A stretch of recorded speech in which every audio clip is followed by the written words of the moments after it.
Hello, I'm Amy Rademaker, Farm Safety Specialist for Carl Foundation Hospital, and I've been a Progressive Ag Safety Day Coordinator for over 16 years. One prop that I like to use is our black box that shows reflectivity. So today I wanted to show you how to make a black box and how it's used for our Progressive Ag Safety Days. Items that I have purchased to demonstrate include a couple reflective tags that would go on the spikes of a bicycle. You can also purchase things such as this, and if you shake them, they will come on and flash. And so these go on spokes as well for a bicycle. You can purchase something like this that can be worn as a wristband, or in an Anabaptist community, sometimes we'll use something similar on horses. And I also purchased this one that you can turn on and it will flash. The final piece you'll need is a black sock or a piece of a black sock. Then you use your hot glue gun and you place the items inside and glue them to the walls of the black box.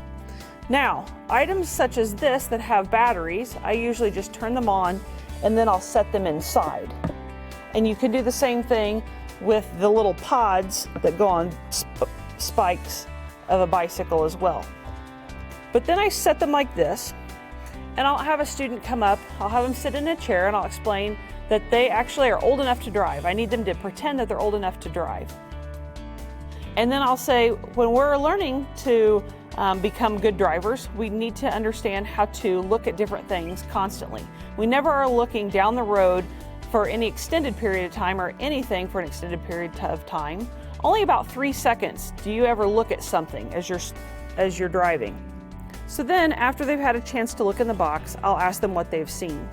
Then I'll give them one more opportunity, and after they've usually identified the brighter things and the flashing things, I will ask them, is there anything else? Usually I never get a response from that, and then I'll point out the item in the back. And then I'll ask them what it is, and they'll say, well, it's a black piece of fabric.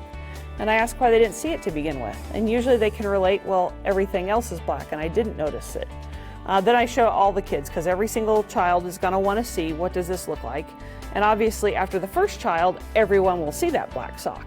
But it's still a good opportunity, and I have never had somebody locate that with first glance, even the teachers. So it's a really good explanation of why we wear reflective equipment, either on our bike, or we should be wearing bright colors. So something very simple to create and utilize. If you have a larger box, you could use something like an SMV emblem. You could use larger reflectors that go maybe on the end of a road or your lane. You can use the strips of reflective material that can be put on equipment. And you could make a larger version just with a bigger piece of black fabric. You could also do something similar in an area or a room where you can cut out all the light and kind of create a scavenger hunt. Use the same thing. You can put reflectors around the room, ask the kids to leave the room, and list the items that they have seen within the room. So you'd want to use obviously something bigger that's black, but another opportunity to do something similar. How does black look against a black sky, a black room? What does that look like? So this is one tool that's very simple and very inexpensive to build, and goes a long way in talking about reflectors on bikes as well as on your person.